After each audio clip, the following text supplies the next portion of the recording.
Allegiance to the flag of the United States of America and to the republic for which it stands, one nation, under God, indivisible, with liberty and justice for all. We're going to do this by the Open Meetings Act. Their rules are right there. We got the fire department's going to make sure we follow all those rules. Appreciate you guys. So we're going to start with a public hearing on Resolution 202. You need to convene. Don't you need to convene first as the Community Development Agency? I was going to say what we were going to do, and then I was. Oh, okay. But I can do this. Because the first. resolution is in the. Okay, so we're going to convene as the Community Development Agency. Right. Yep. Agency. There we go. Yeah. And we're going to do that at 7:01.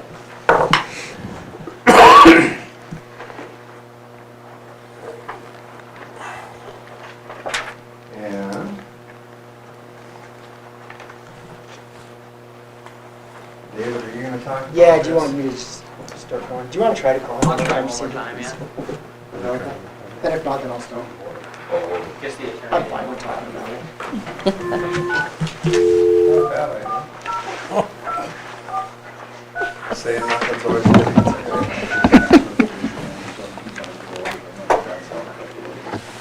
See what he knows about slush fund. Right up in your face, isn't it? And yet again, managed to work it. Yep. 64 meetings in a row. Yeah. Oh, we're supposed to call cell phone? Huh? Yeah. Oh, okay. Each one of us could state our name. All right. No big deal. We'll just do this anyway. All the way around the room. Yeah. Serves right. Well, what we want to talk to you about as the CD, and then also as the first agenda item on your regular city council meeting as the city council, is our TIF plan, tax increment financing plan for the ranch subdivision. We've been working with Bayard Home on this. This is very similar to the one we did for workforce housing here about, I think 2-3 meetings ago, maybe 3 meetings ago. It just has to be done a little bit differently because in this one we would be gearing this more towards land acquisition rather than workforce housing. So anyway, Michael Sands from Bayer Home was supposed to call in. I think he called into the Planning and Zoning Commission, I believe he did. That was on the 21st. This has already been into the Planning and Zoning Commission, much like the last one went to them first, and they approved it. I think we can be just fine. I don't know that I would be able to speak to any specific legal jargon that might be in the agreement, but I can give you overall of exactly what we're doing. What we want to do is create a situation where we'd be able to offer a TIF incentive to a developer that would want to develop that area. Now, as you know, originally I think they said there's like 86 lots, 89 lots there, and there's 4 houses built, so that would leave 85, right? But we know some of them are kind of weird shaped and would be a little difficult, so I mean, we would still have at least probably 80 lots or a little less up there. The TIF agreement only mentions 64 because honestly that's all we would need to pay off what is owed to pay off the special assessments on those. For those of you who are new to the council, when that subdivision was built, it was built by Cabela's when they were still in business here in Sydney, and they took out special assessments to build those lots, and the debt is partially theirs. Well, I guess that debt is all theirs. How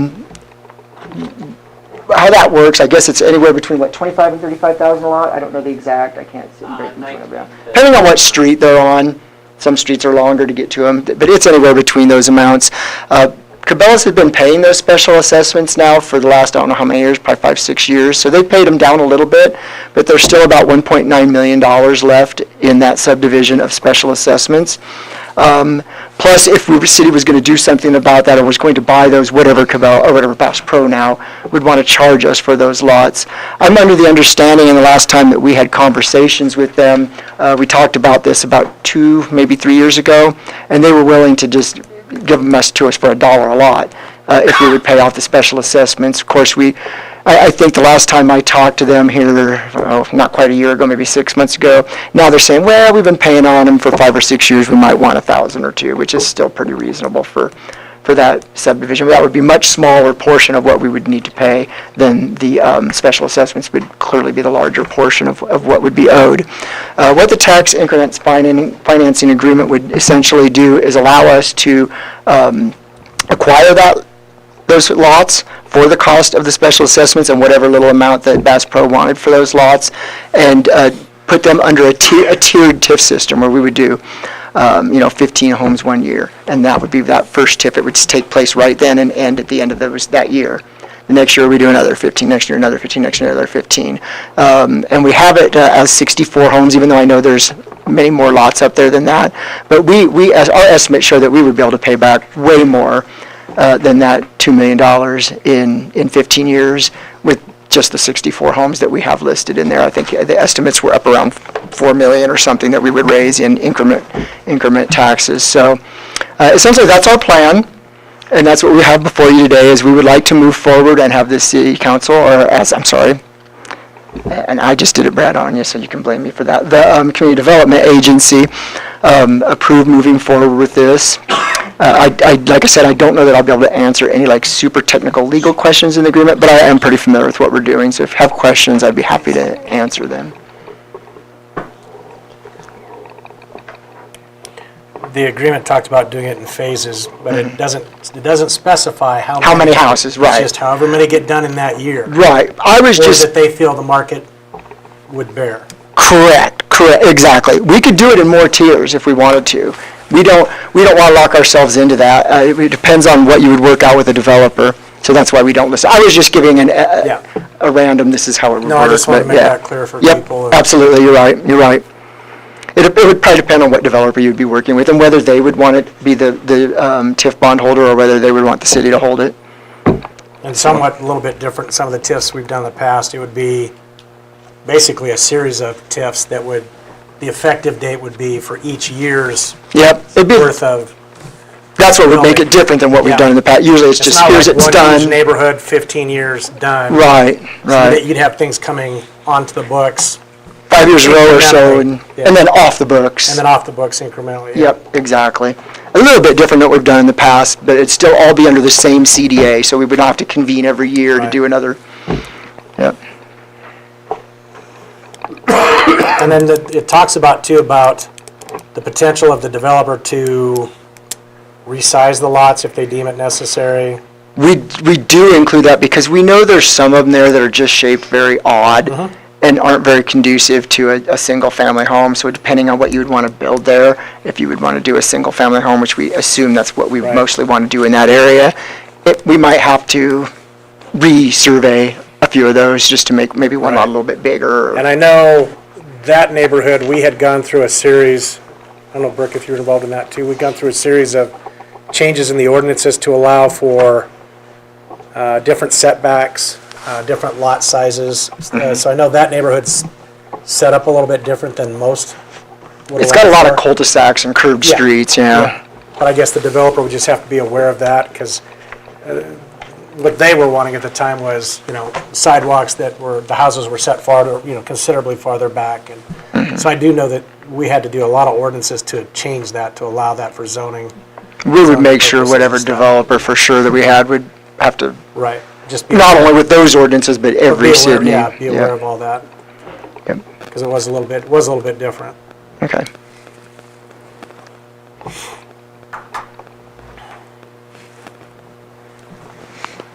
Any more questions? Is there any questions about this? And it's on your next agenda as well as the resolution, so if something else comes up between now and when we end the CDA and go into the, So you still will the have goal is ask to get one questions. developer? I'm hoping so. I've talked to a few, so I think we actually may have options now, depending on what the workload is like here and But it's there. probably more attractive to one developer versus It several would be, developers? it would be. And I also want to try to maybe work with some developers that are also doing other things in this region. Right. The one that I have talked to, and I don't want to say name, the one I did talk to would actually be more interested in a 5-year commitment. Doesn't want to come just to build 1 year's worth of homes. They would like this kind of setup. Whether that's going to work out with them or not, I'm still talking with them, but that's kind of what a lot of them would like. They don't want to spend all that money to come here and mobilize, Yeah, build it up, and then mobilization leave. They costs. would like some kind of a commitment, and this process would give you that commitment that we're going to give you work for X amount of years. Right. So we're looking for a motion to approve or move the resolution to the city council, correct? Yeah, that works, Jay. Do they have to vote on anything here? Are we approving it for the Community Development Agency? Does this agency need to approve that resolution? We have it on the council packet as well. Right. Right. Which seems redundant to me, but I think because you're I think sitting they as both both do. agencies, Yeah, you guys I are think both- you have to. Yeah. I think- So we're going to approve it. Michael said that this is the recommendation to the council. The Community Development Agency has to pass a resolution recommending. Okay, yep. You have to, yes, that sounds right. That's what Michael Sands said the last time too. You have to approve recommending this to the city council. yourself. Basically, you're to yourselves. You're recommending it to Yeah. yourselves, yeah. You're jumping through hoops. I move to recommend Resolution 20230202 to City Council for consideration on the redevelopment plan of the Ranch Subdivision redevelopment project. Very nice. Is that a motion by Galvin? I'll second. Second by Bondegaard. Stroman, Yes. Galloway, Yes. Sherman, Yes. Radcliffe, Yes. Bondegaard, Yes. Motion passes 5-0.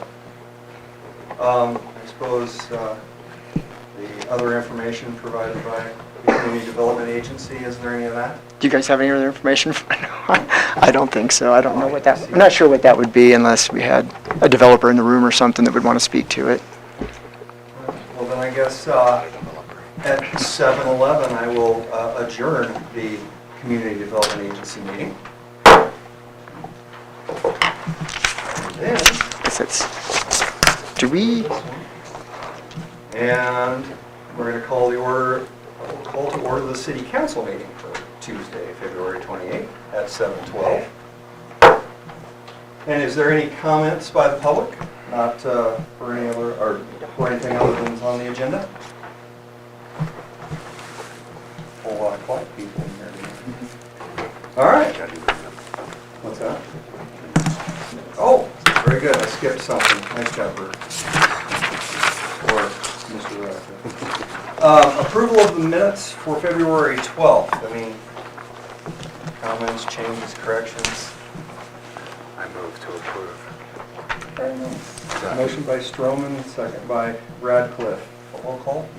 Galloway, Yes. Sherman, Yes. Radcliffe, Yes. Bondegaard, Yes. Stroman, Yes. Passes 5-0, approval of the minutes. I'll ask you again, more comments? Have a chance to think about it? No? All right, well now, we have a public hearing that will start at 7:13 for Resolution 2023-020. David, you want to? yeah, is there any additional questions that maybe the CDA didn't answer? It's been a while. What did you say? Go over that one. Want to do that whole thing again?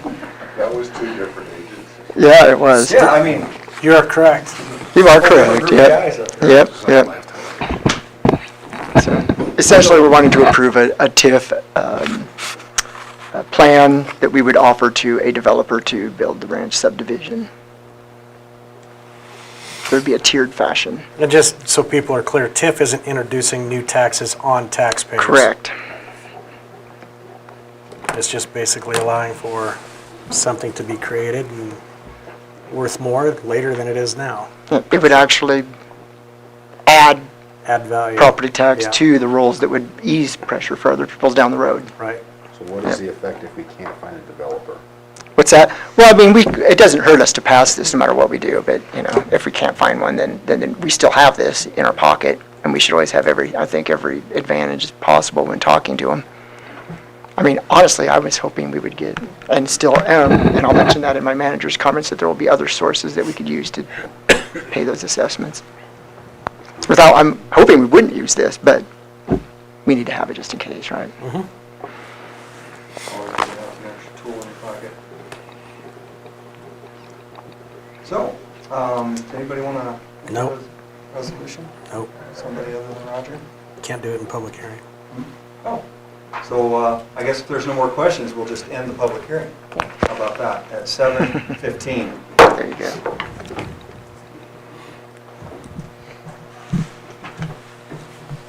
Now that we're just out here in the city council meeting, anybody want to make a motion to approve that? Move to approve Resolution 2023-0203. Motion by Galloway, Second. second by Radcliffe. Roll call. Sherman? Yes? Radcliffe? Yes. Bondegaard? Yes. Stroman? Yes. Galloway? Yes. Passes 5-0. Now we're going to have another public hearing, starting at 7:15 for Resolution 20230204. Casey, Hi, welcome. Council, how are we doing tonight? Good. All right, public transportation continues to be an important part of the network of services provided by the city by utilizing a dial-a-ride service. The public transportation services are open to all persons operating inside the corporate city limits of the city of Sydney. We provide service to all ages of people ranging from pre-K students, working class, to the elderly with our ADA compliant vehicles to anyone with disabilities. Every 2 years, the State Transportation Department requires us to pass a 2-year budget to request our state and federal funding match. I am asking City Council to pass an attached resolution approving the local 531 match for the funding application for public transportation. The operating assistance application is a 2-year time frame from July 1st, 2023 through June 30th, 2025. So for the new council members, just so you guys understand what's going on here, the city transportation gets reimbursed 75% for our operating expense, which is 50% federal, 25% state, and then we match the other 25, and 80% for non-operating expense, 80% federal, 10% state, 10% local match. So you'll understand when I start talking numbers when we get down to it. So with the biannual funding for the Nebraska Department of Roads, in the 2-year cycle, the projected cost is on $1,122,300. I projected a revenue of $43,000 in those 2 years, which gives us a deficit of $1,079,300. So this qualifies us for federal funding of $802,840 and state funding of $138,230, provided that we agree to the local match of $138,230. On your next page, you guys have the packet there. The operating cost is about $245,000. You add a revenue in there for $43,000, that comes out to $202,000 a year. So in those 2 years, comes out to be, or in the 2 years, it's $101,000 for federal. State funds is $50,500 with a local match of $50,500. And the non-operating cost is $877,300, which is 80% matched by federal, 10% matched by state, and a 10% match by us, which would be $87,730 for the local match. So in the 2-year time frame, I'm asking for $138,230. And what all this covers, through the non-operating and operating, it covers everything from gas, salaries, phones, rent, insurance, all of our call services and drivers and all that stuff. So I know it looks very heavy when you look at the number, but it breaks down to about $69,115 per year for us to operate. So for the local match for the 2 years is $138,230. Recently, the Communication Center has proposed that we not use them any longer for transportation calls, as it opened them up to specific funding for the call center and allow us to hire an employee to take the calls away from the comm center. If a dispatcher or admin assistant position would pay about $35,000 a year and $25,000 in benefits. So that'd come out to being, I did bad math there if you're looking at it, $60,000. And we'd only pay 10% of that. So if we hired someone, it would only cost us $6,000 per year. And it sounds like a win-win, but however, the transportation, we take about 20% of the call volume that we get reimbursed back. So if we renegotiate the percentage of total reimbursement on the call center in a local agreement, we would lose about $9,000 a month for an annual loss of $108,000. The comm center would, sorry. So they would have to make up the difference if we were to leave the comm center interlocal agreement. So we have to have, in that line item, I have $275,000. So it is a big part of our budget. It's about $8,000, $9,000 a month that we give them, but that is also reimbursed back to us. So it's very nice to have to help our side of the interlocal agreement, because we pay, what, 61%? So we pay about $27,000, and I pitch in about $9,000, and we get 90% of my $9,000 back. So we would like to get away from them because we do take up so much calls. So in that, I have the admin staff into the total percentage. I calculated that in there just in case it was to happen. So part of that budget may just completely fall off depending on what happens with our interlocal agreement. So there is a lot of things on here too that I upped. For our rent, we had a local realtor come in and say what rent should be, and that has gone up over $2,000, which is great because that money comes back to the LB 840 through reimbursement. And we're only paying $1,000 for a building that is about $4,000 for rent. So we're paying what we should pay, and we're getting that money back.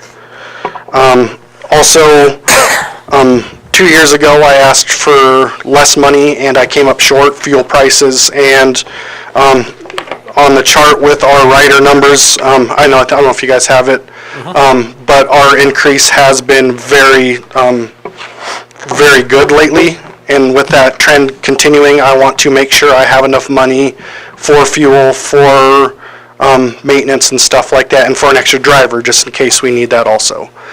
So my budget is exploded a little bit, but I am looking into the future. I'm not looking to stand still. I want to keep moving forward. So that is why I'm asking for more money in the next 2-year agreement with the state.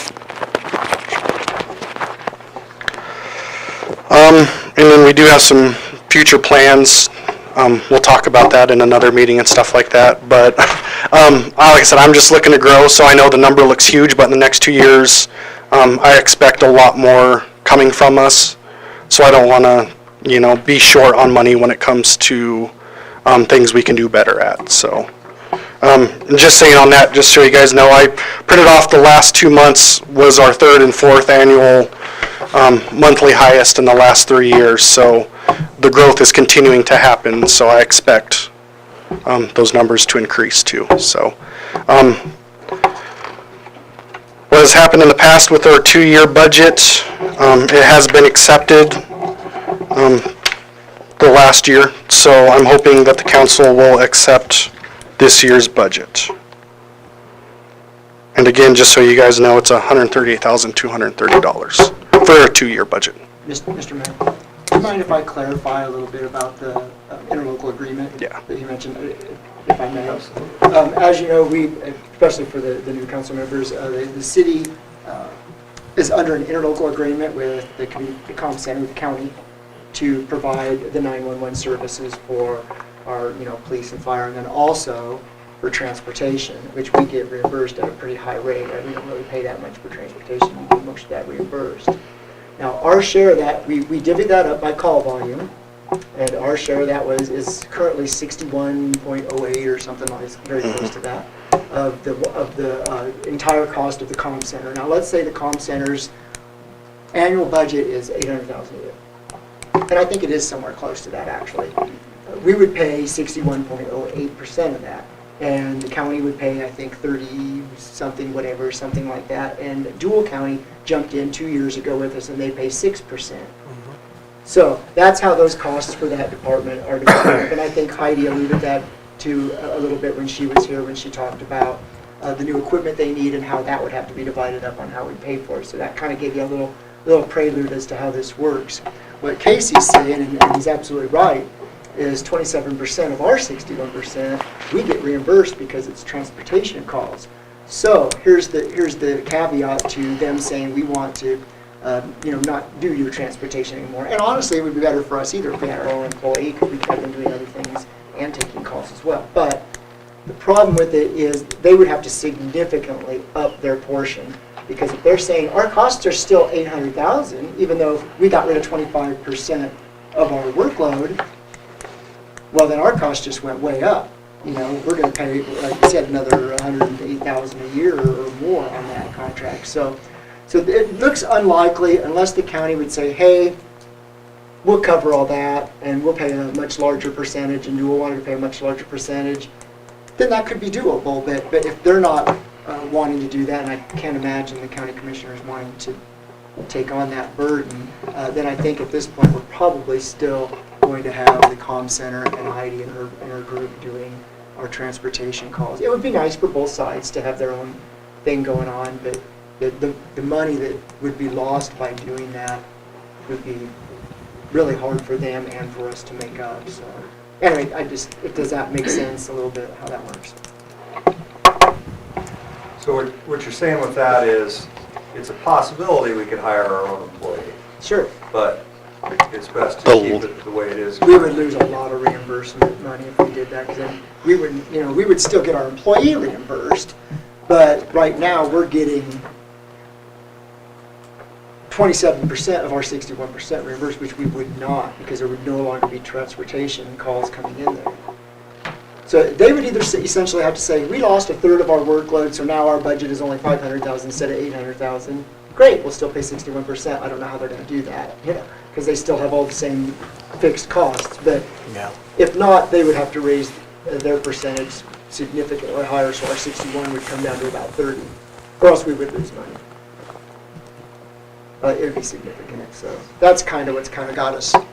Yeah, that's why I have the Us admin. kind of hooked into, and it is the year to renew that, so we will be bringing that to you during this budget session. I think that's every 2 years we have to redo that contract with the county. We did it 2 years ago, so this is the budget cycle. We'll be revisiting that, looking at call volumes again to decide what those amounts should be.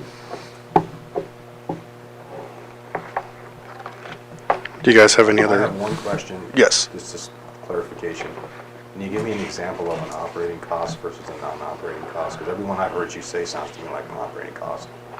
Okay, so our operating costs that we have are drivers. Those are our part-time drivers. Fuel and oil goes underneath operating costs.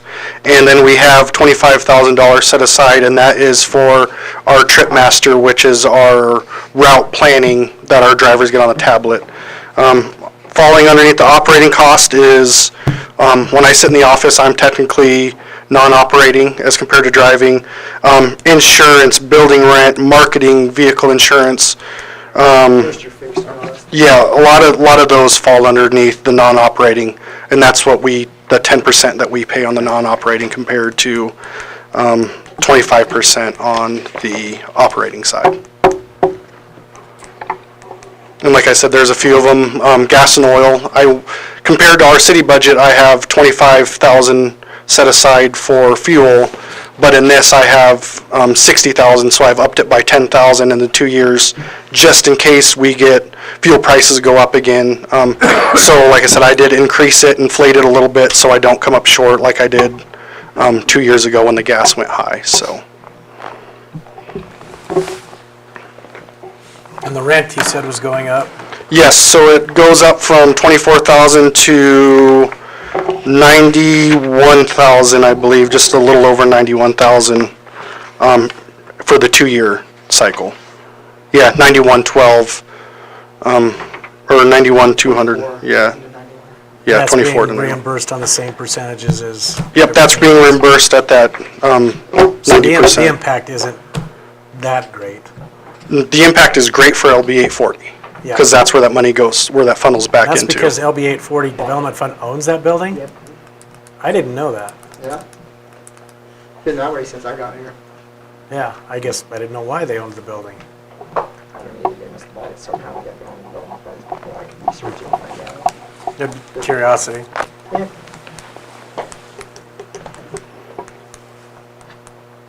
Works out good for us though. Any questions? Anybody else have questions? See, we end the public hearing at 7:30. And now we're looking for a motion to approve the resolution. I move. Motion by Bonnegar, I'll second. second by Stroman. Fantastic. Radcliffe, Yes. Bonnegar, Yes. Stroman, Yes. Galloway, Yes. Sherman. Yes. All right, motion passes 5-0. Thank you. All right, thank you guys. Do I have to go sit down and then come right back up? Do I have to go sit down and then come right back That'd be up? nice. Yeah, just return. All right, Casey again. All right, came again, of course, with the packet. All I need is your signature. This is our Title VI. This is just saying we will not discriminate due to age, sex, ability, disability, gender. I think I already said that, but we will not discriminate against any rider. And if it does, we have a board comprised of Autumn, David, me, and Joe Akins. If there is any problems, it'll be brought forward to us, and then we can handle it. And then that package just has the state information, stuff like that. This is just a formality showing that we have discussed it. We've had this for decades, and from what I know, we've never had a complaint. And I plan on keeping that way, so we just kind of have to show that we have accepted the Title VI discrimination. And this is formality throughout the state too. Everyone has the same packet and stuff like that, so it's just The council showing. doesn't need to act on it, we just. No, I think I believe I just need your signature showing that I brought it forward to you guys, so. Recommendation. You guys have acknowledged it, yeah. Well, you certainly convinced me. Okay, good. All right. All right, You go sit down there. all right, thanks, guys. I'll bring David back up. Workforce Development Housing Plan. More about housing, it's real housing heavy tonight. So this is the grant application that we've been talking about for quite some time now, the one that the Nebraska Community Foundation has committed money to. We will apply, I think it's due sometime next month, I'm not sure the exact date, I thought it was like 27th or something of March. So we've been working on putting a lot of things together for this grant application, letters of support. We have to put together our board, so should it be approved, we would have a board that would make the decisions on how to administer these funds, which is needs to be separate from the academic development, community, I can never say that one right. ADEEC, Academic Development Advisory Committee. So this would be a separate board from that administrating these grant funds. What we're doing this year is they're offering 2-to-1 for this grant, so for every dollar we contribute, they will match it 2-to-1. That was because last year, and I think all the previous years that I know of, has always just been 1-to-1. However, this year they put a bunch of ARPA money in with this.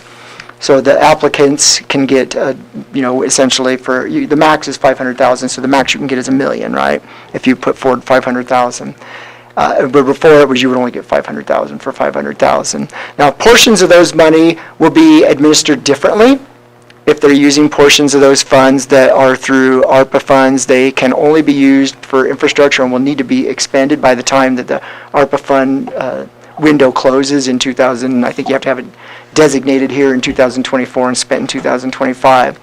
This is why it made Sydney a very attractive applicant for the Panhandle area development, is because Sydney will not need to do that. We will be asking only to build rather than to put in infrastructure, which makes us, or to rehab, whatever all the things that we listed in our agreement is what we'll be doing with this money. And some of those are kind of mandated by the grant application, and some of it we kind of just decided that we wanted to do because we want to have certain accountabilities for what we're doing with these funds and how they're lent out. So with that said, what we're wanting to do, and I apologize, there's 4 things on here that will actually all need to be voted on. And we put the resolution first, but my thought is it probably should go the other way around, because without the other 3, the resolution wouldn't really be needed. And if you didn't want to pass the plan or pass the letter of support or pass the guidelines or the funding commitment, then, the resolution would be a moot point if you decided not to move forward with any of these other things. So we probably should reverse that. If that's okay, can we do that, clerk? Okay. We can go from D to A. So this would be the one that the Nebraska Community Foundation backed, and the reason they backed it over some of the others where the money gets spent right away and then it's just done. This is a revolving loan fund situation where we can loan out money for gap funding, for rehab of original or existing housing stock, and over the time that money would replenish back into the fund. Now you can only ask for this money if you've expended almost all your funds. So we would essentially, I'm asking for the whole thing, the 1.5 million. So we will be eligible again next year only if we have almost all of that, or a certain percent. I wish I could remember. I think it's like 90% of it loaned out. So hopefully we will. Hopefully housing will go quickly and we'll build a lot of workforce housing, and we will. I know Scottsbluff had to wait a year on theirs because the supply chain murdered them last year, and they did not ask last year, but they're asking again this year. So it's been 2 years since they've asked. And I am very grateful to PAD for allowing us to be their one applicant. The reason we have to do this through PAD is a municipality cannot do it. It has to be a economic development corporation of some sort, and PAD is the one in the area that everybody's wanting. And they had other communities ask them to submit on their behalf, but they chose us, so I'm grateful to them for doing that. And with that said, I guess the commitment, we should talk about money. We do want to ask, like I said, for the full amount. I'd like to ask for the full $1 million. Nebraska Community Foundation has committed, and I have their commitment letter signed, and I've already sent it in to PAD for $200,000. And I did get a confirmation that we can use general fund money, so we don't have to expend our LB 840 money to do this. So we can use general fund money for a $300,000 commitment. Now, if we start looking at the grant applications, if Pat starts looking at this and saying this is very, very competitive, we may ask for a little bit less, but we would still want to have a $500,000 match. We may ask for $800,000 and $900,000 rather than $1 million, so that we kind of move up the list. But we won't know until we start seeing how many applicants get turned in and how competitive it's going to be. But if it stays medium competitiveness, I would ask for the full $1 million for our $500,000. So, but that's the financial commitment that you'll need to consider. And then the other 2 things you need to consider is, of course, the council has to give it a letter of support saying we support this program.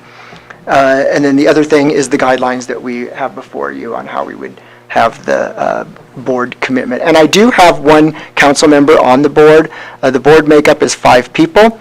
It has to be certain things in the community, and we have to have resumes from those people saying that they do these certain things. 1 person has to be in banking. 1 person has to be a realtor. 1 person has to be a developer or in some sort of, in that capacity of some sort. And then they did need a council member. And Paul Stroman had offered at the last meeting to be that person. So, and I have his resume. I don't know if Autumn has his bio yet, or he's still the rainbow killer or whatever it was. She's got it. Okay. I was close. So, yeah. So what order do you guys want to, do you want to go from the bottom up? I was just or- going to ask before we get into that. Sure. So the way this is written up now, the focus is on new construction?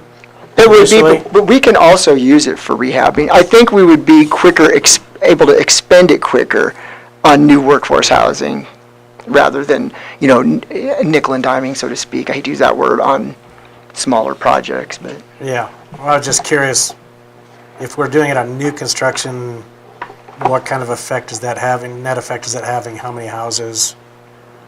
However many we can get for that kind of funding. I mean, it would depend on who's building them, what kind of gap financing they would need, we anticipate the sale's going to be.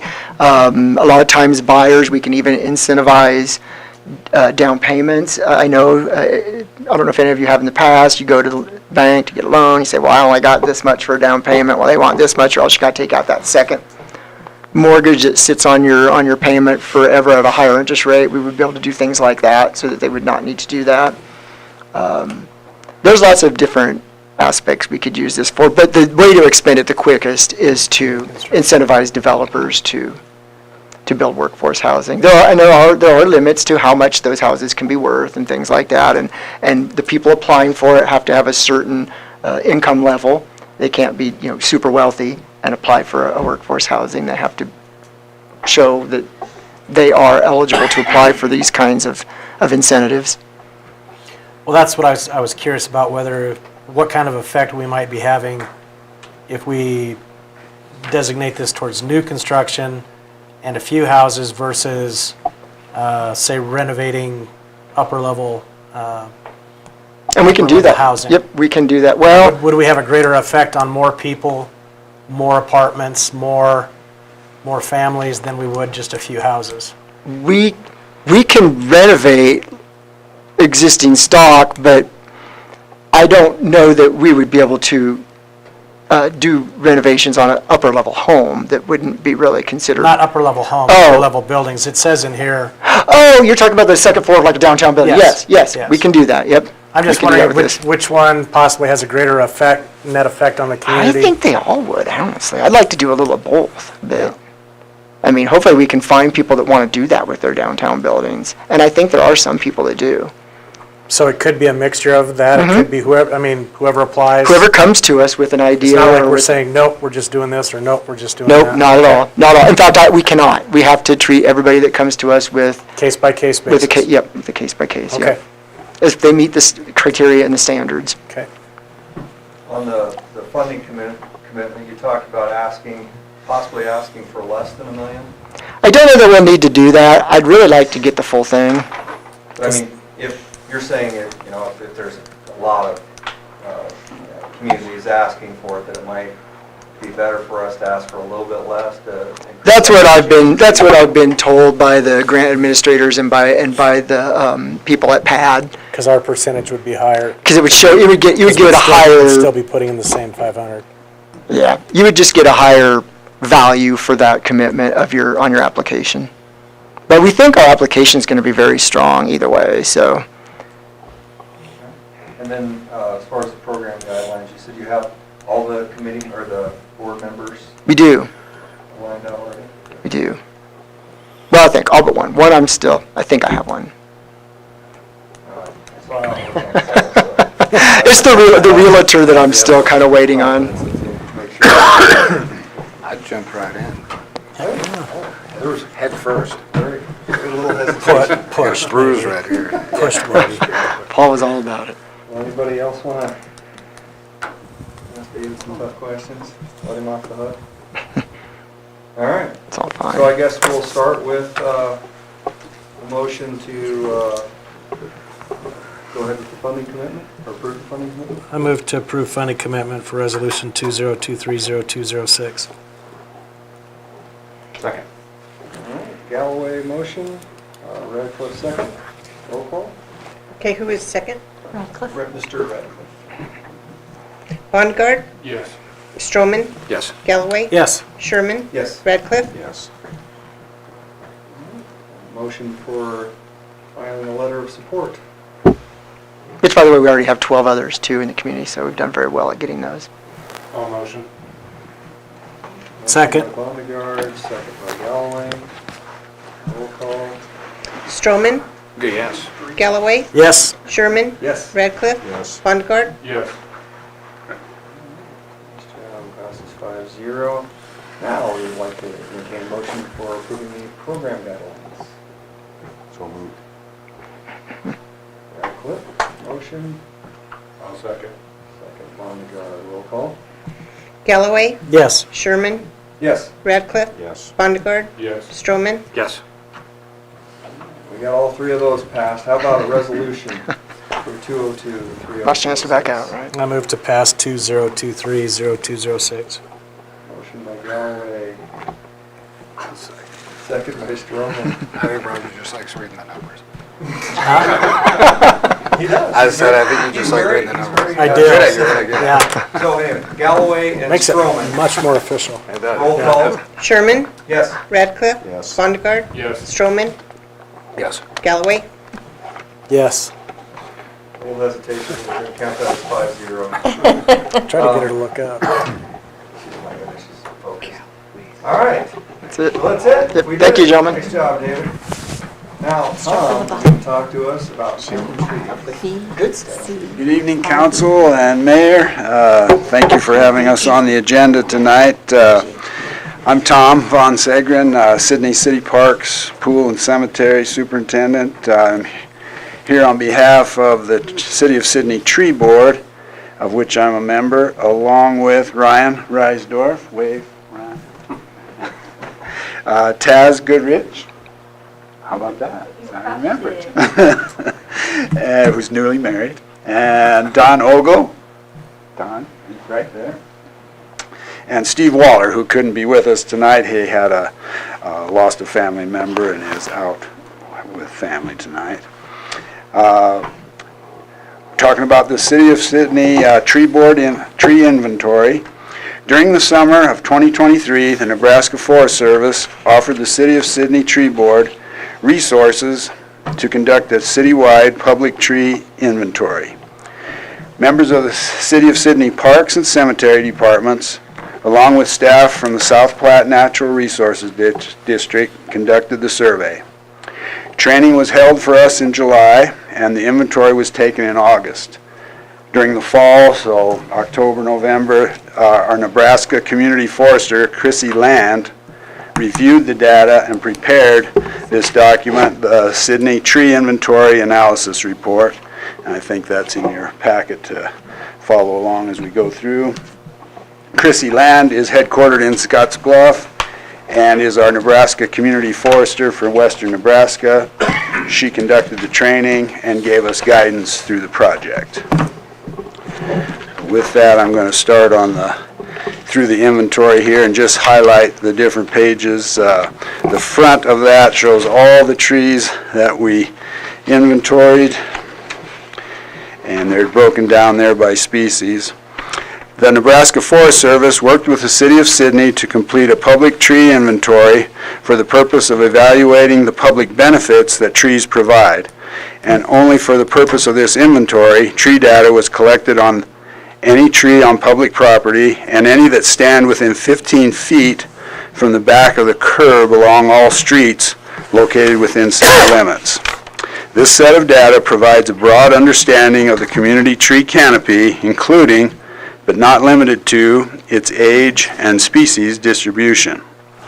A total of 7,708 trees were inventoried in the community of Sydney in August of 2022.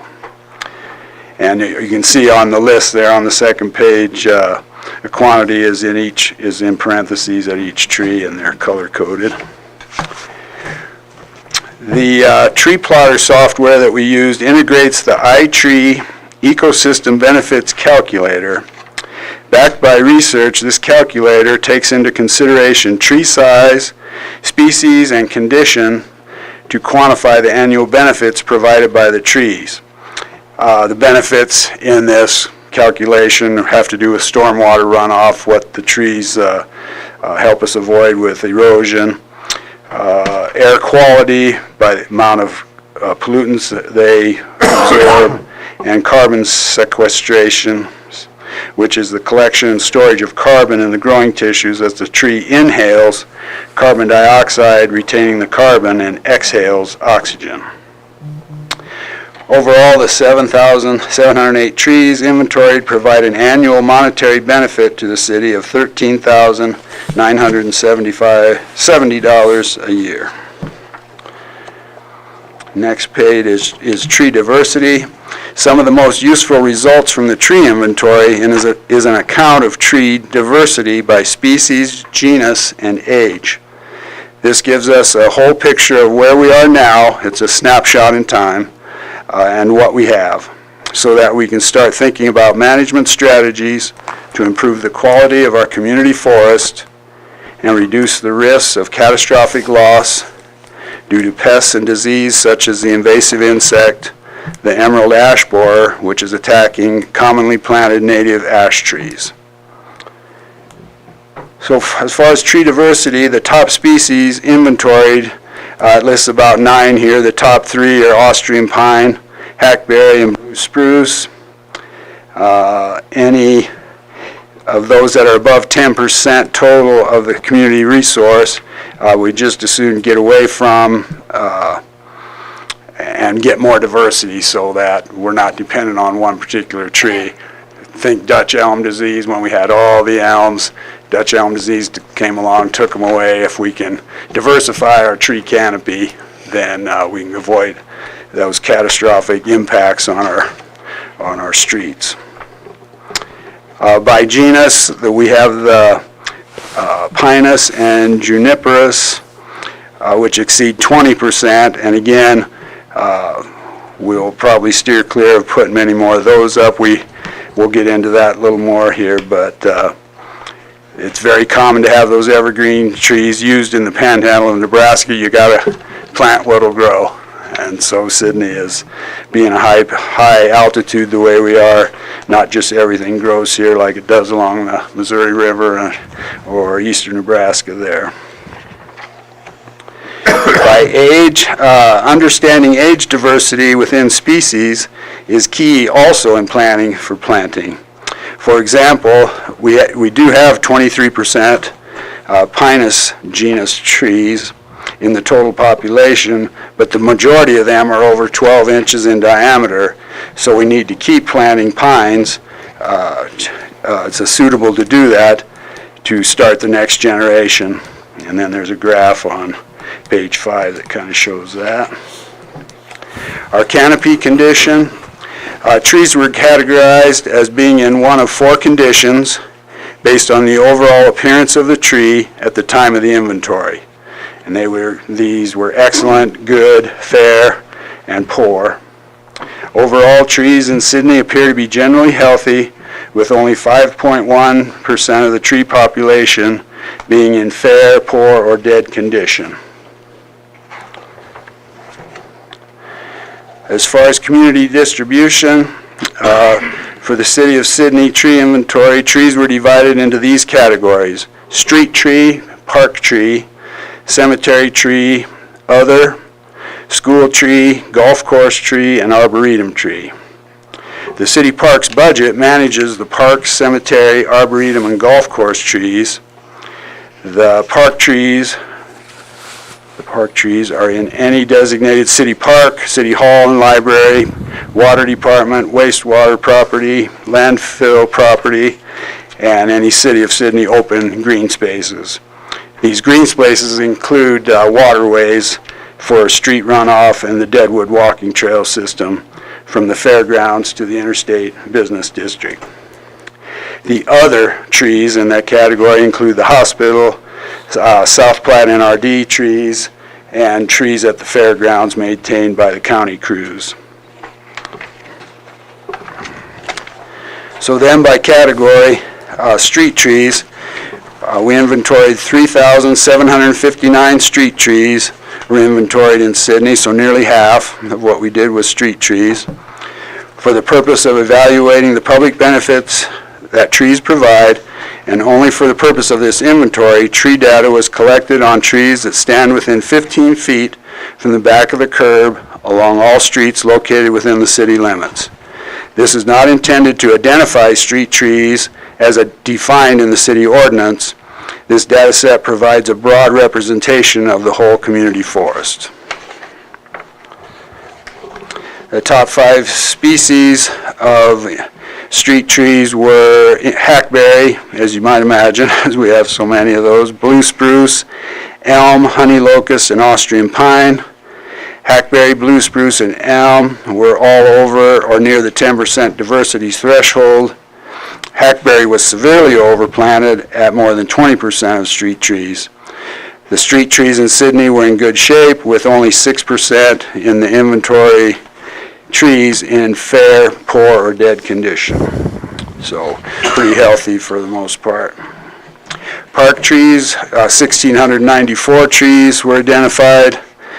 in all the city property locations. Nearly the same set of trees were identified there, the types that were over the threshold of what they recommend: Austrian pine, hackberry, juniper, Scotch pine, and blue spruce. Park trees were in good shape with only 5% of the inventoried trees in fair or poor condition. Next was cemetery trees. We inventoried 761 cemetery trees, and the top ones there were juniper, blue spruce, and Austrian pine. Cemetery in Sydney was in rather good shape with only 2% of the inventoried trees in fair or poor condition. The Arboretum identified 44 trees. 2 were in fair condition, and the rest were good to excellent. That Arboretum is next to the old swimming pool where the basketball court is. It's just east of there is our Arboretum. Golf course trees, there were 320 golf course trees identified in Sydney. The golf course trees in Sydney were in good shape with only 13 of all of those of the inventory trees in fair or poor condition. The main ones there were Austrian pine, ponderosa pine, and junipers. So I don't know how that impacts our golf games. But finally, page 14, tree inventory recommendation summary. Due to potential forest health threats, planting of ash, Scotch pine, and black walnut should be discontinued. They're all three being attacked by different diseases, or in the case of ash, the emerald ash borer. Item 2, evaluate species diversity and the age distribution within each species. Make management choices that foster as much balance as possible. This can be implemented when species are selected for new or replacement plantings.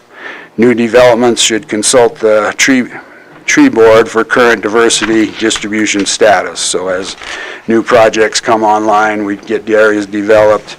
We can help developers select tree species that will diversify our canopy. With many young trees in Sydney that were located through this inventory, it will be critical to emphasize structural pruning. Trees less than 15 years old need proper establishment through pruning and training for structural integrity. When managed trees become mature, they are less likely to have structural failures in the event of severe storms. Number 4, complete individual tree health assessments on known or potentially defective trees on an annual basis, and then we could consult an arborist for help with determining that. Item 5, continue to consult the Nebraska Forest Service on forest health management strategies and to stay informed on upcoming threats and opportunities for training.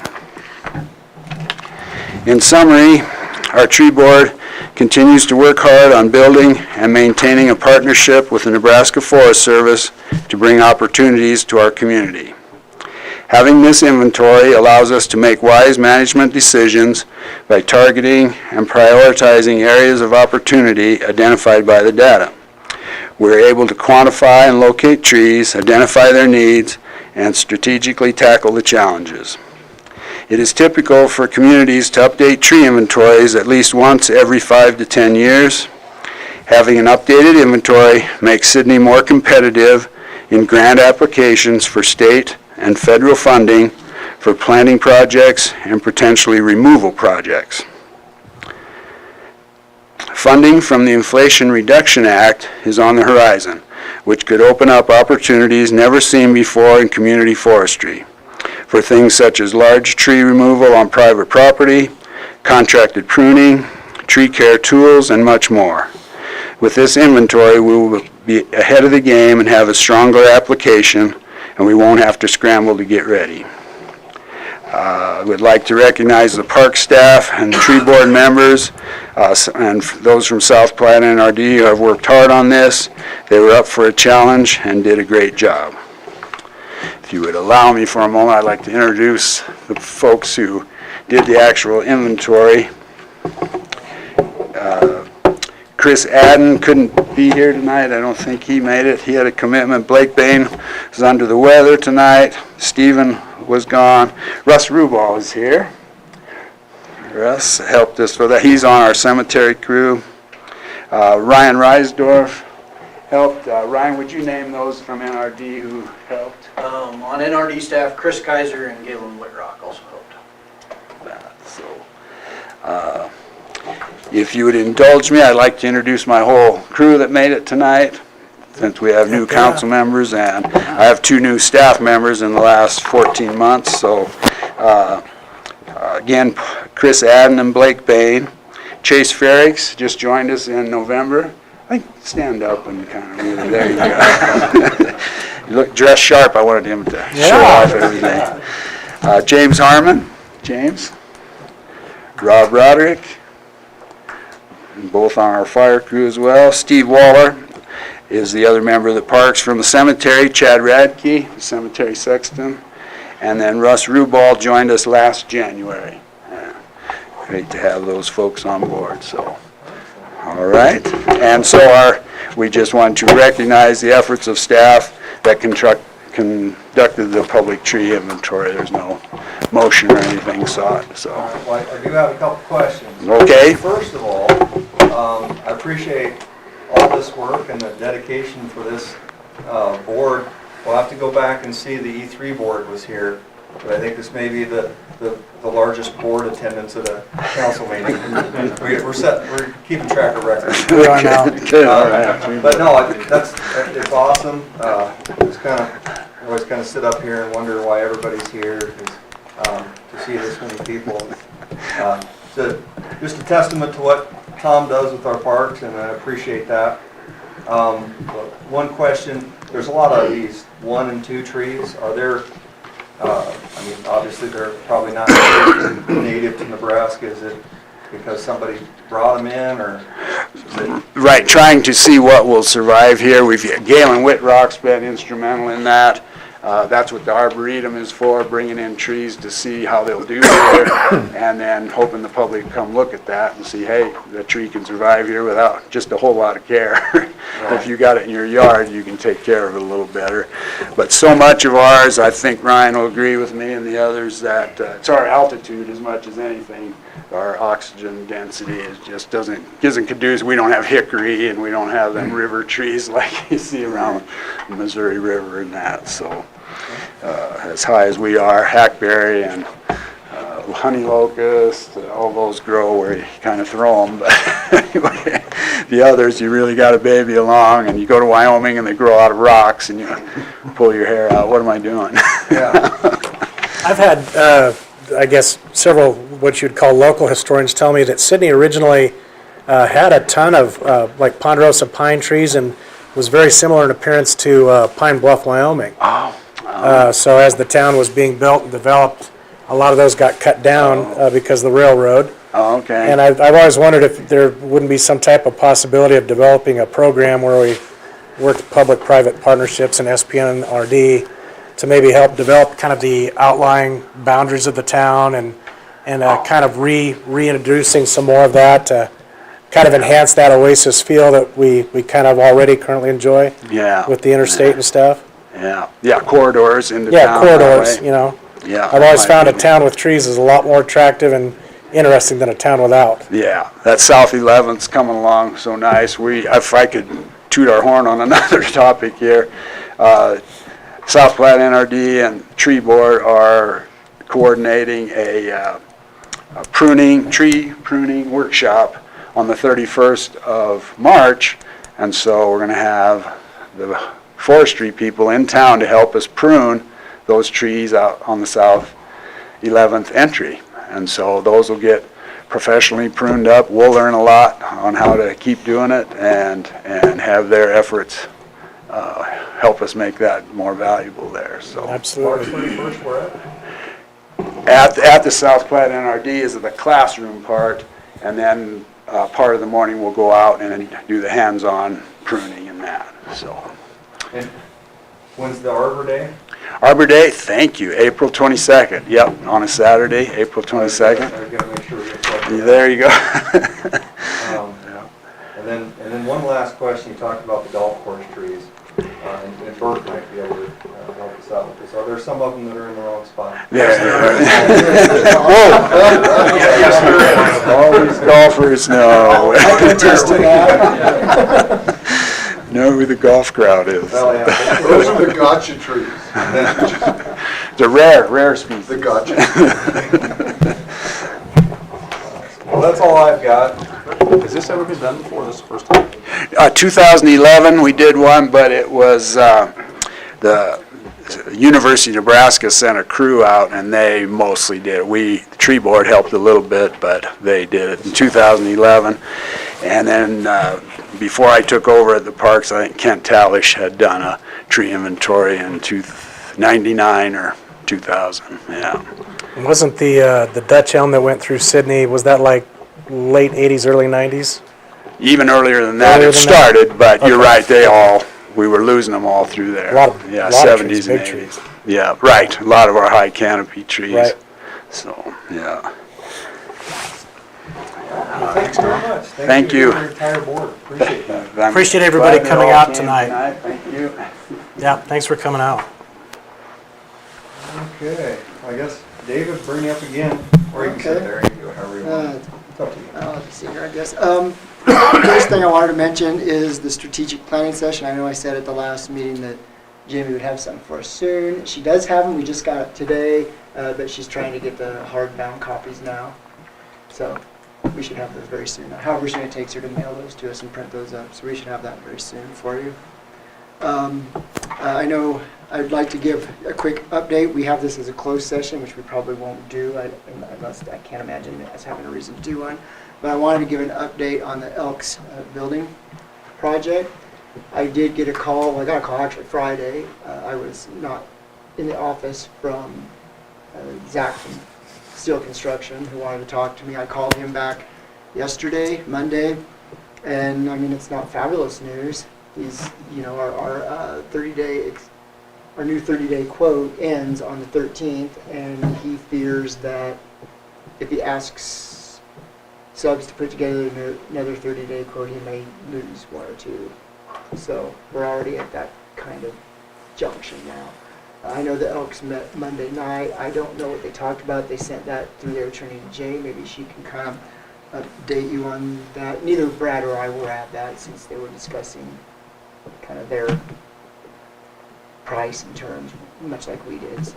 So I reached out, I've reached out several times to try and find out what's going on, and have not really heard anything back from their attorney. So I today sent an email and said, look, we're running out of time, and I've got a city council meeting tonight. Unfortunately, their attorney is in Los Angeles. He knows that they put together a counter offer, and he meets with them when he gets back, sometime after he gets back, which won't be until Thursday. So I think we're looking into next week before he probably gets a chance to meet with his clients about it, and then they'll get something back to us. I'm very concerned that we're running out of time.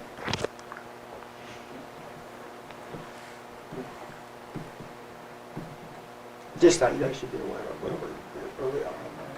I don't want to sugarcoat it. So. No? Appreciate the update. And then, so now for some good news. I did meet with Congressman Mike Flood. I think it was right before I left to Sydney to go the last time, or the creative, yeah, the last time. So I met with him early last week, I believe. No, late the week before that. We met at Hubby Outdoors, him and a couple people from the radio station. And it was a really good meeting. He is very interested in what we're doing here. He says he gets questions from other communities about how Sydney has done so well and wanted to know some of the things that we're doing. He definitely likes to talk about the Creative District because that's something that he helped get funded. And so he's very pleased with how far along Sydney is doing on that and how well we are doing on that, and that we have become a lead on that, and we're speaking at other communities on behalf of it.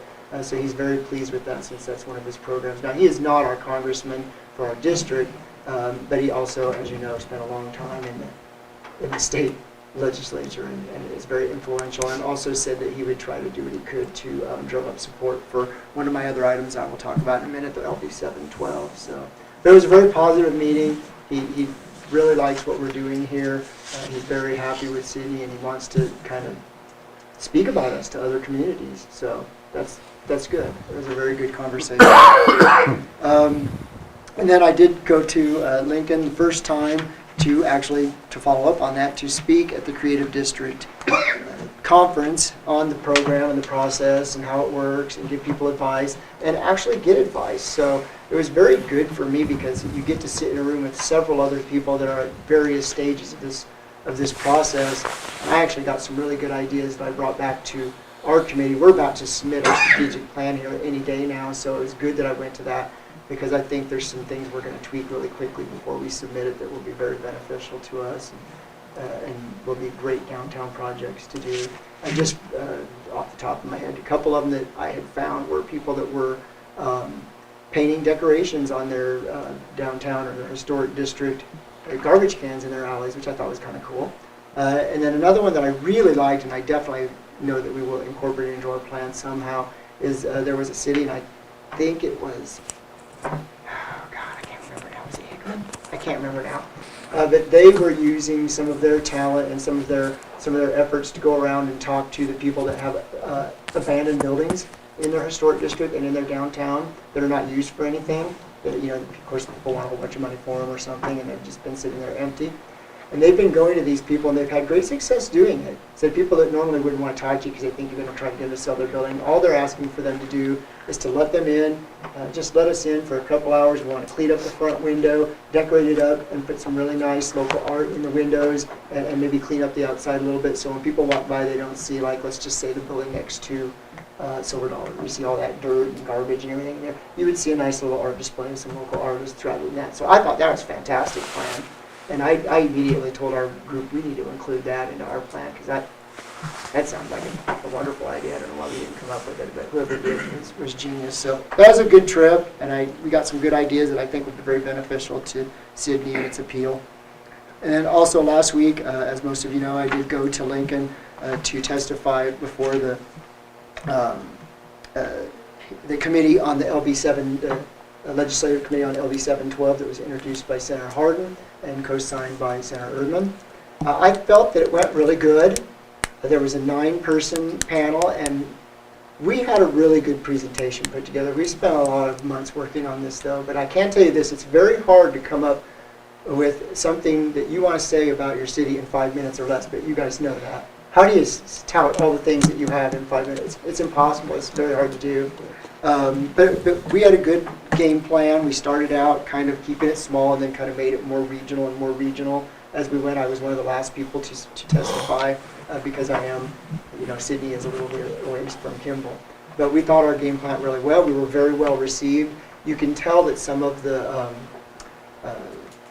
members of the committee are already in favor, because you can tell by the questions they ask you. When they ask you questions, they're like, here, I'll throw you, they're giving you something that they know you're going to be able to answer very well. So I felt like we had a good showing, and I feel confident that it will get out of committee and hopefully pass the floor vote, and we can start applying for some of those funds to do some certain things. I know that I will also be working with the adjunct general and some people comfortable in helping to put together those guidelines, so that is very helpful to us, right?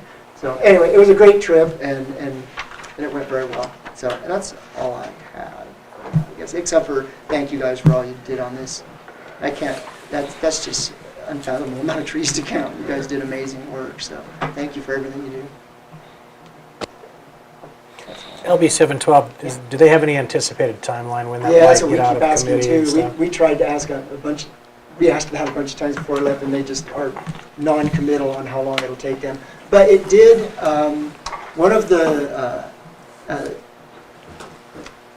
I guess, amendments that was added to it by Hardin and by Erdman was that they had deemed it an emergency, so that the monies could be distributed immediately rather than, well, it's done now and maybe next year we'll transfer the money. And that got a little bit of pushback, but not much. So I think they see the need that this is coming soon. So that was a big bonus that will, when it does happen, it will happen immediately.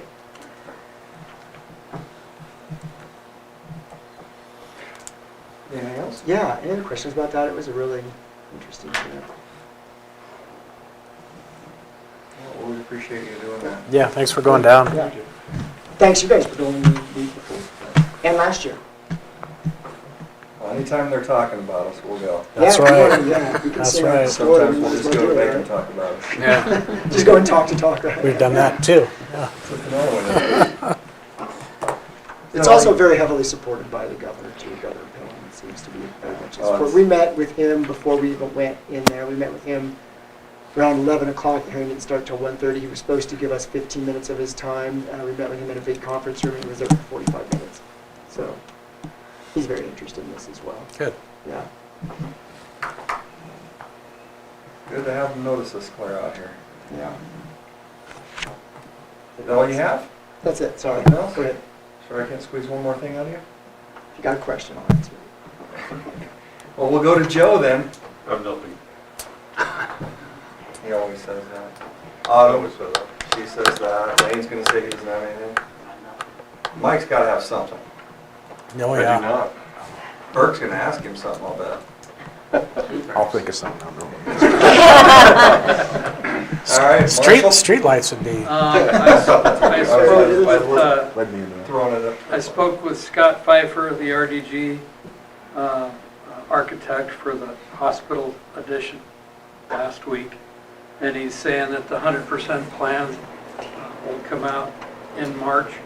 So I imagine break ground will probably be end of March, something like that, when I get done with plan review. Nice. Casey, anything else you wanna tell us? I'm good. All right, I'll give you a second chance. Tom?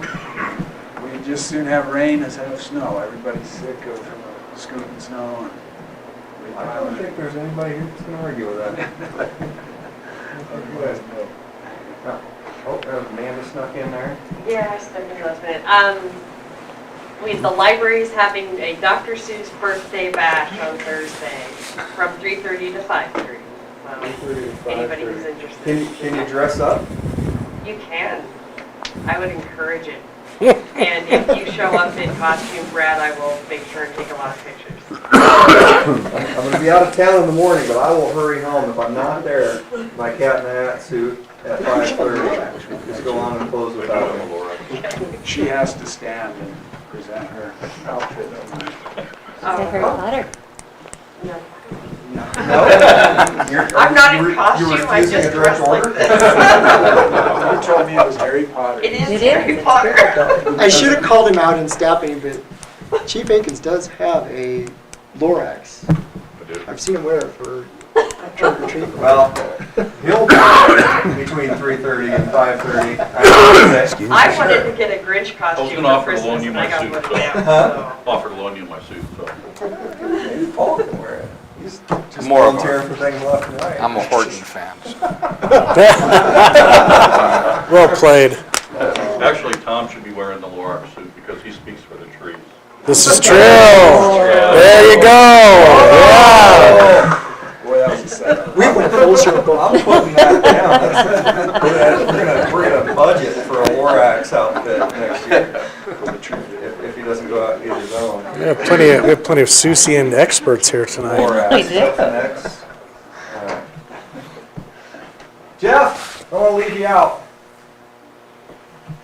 We did get a $15,000 donation that's going to E3. And starting in September, we're going to start an entrepreneurial, almost like a Shark Tank. And we'll be giving out scholarships to the winners of the competition.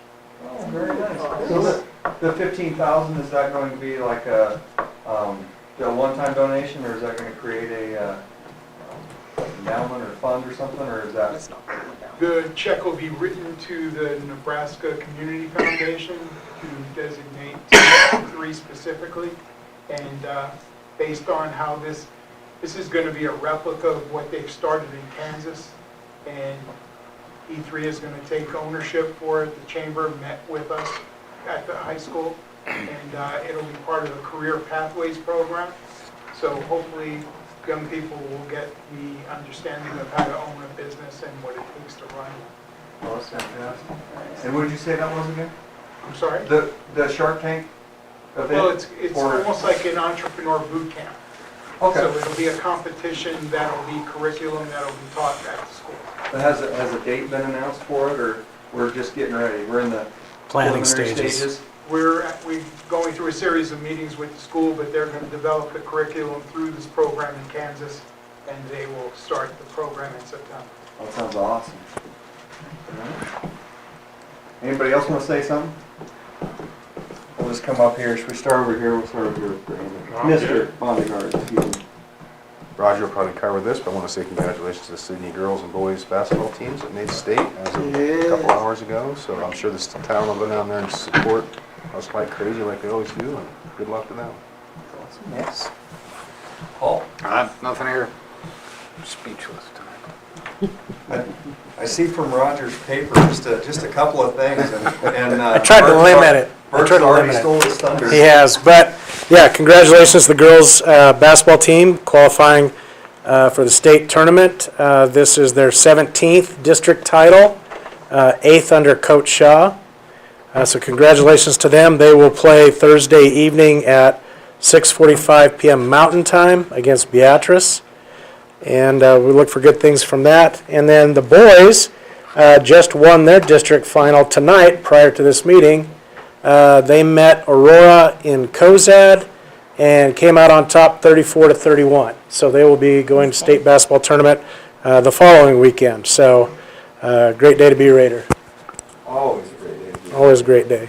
Always a great day to be a citizen of Sydney. Absolutely. The greatest city in the world, as I was counseled legally, I can say. So It's the greatest city in the world. it is, and it's spelled right. Wouldn't believe how many emails I get from people from Australia. But anyway, community involvement. Again, the tree board's here tonight. We have the E3 group, and I know I'm going to forget a ton of people, the Creative District, and other things that are going on in town. The community involvement is awesome. We appreciate it. The investment in your community with your time.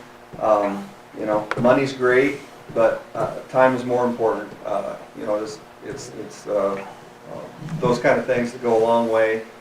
Don't cost you anything but some time, and it's greatly appreciated. If you're whether you're invested in making the community look better or be a better place to live or have more things in it, we appreciate anybody doing what they're doing. Again, we're working really hard to lure some people in here to build us some houses. The E3 group that just hired their new navigator, Alicia Julius. So I think that's all I need to talk about. When is that meet and greet for that, Jeff? I'm sorry to be interrupting. Go ahead. When is the meet and greet for Alicia? What we decided today was to combine it with the Chamber's social hour. So it'll be the 28th at the ribbon cutting for, at the, I don't want to say it the wrong way, G.L. Hewitt. French. Oh, French store. The French store. antique store. Oh, yeah, French store. Okay. G.L. Hewitt's Thursday. Well, perfect. So that's all I have. We appreciate you staying up this late, these terrible hours of this meeting. So with that being said, we'll adjourn the meeting at 8:23. Thank you.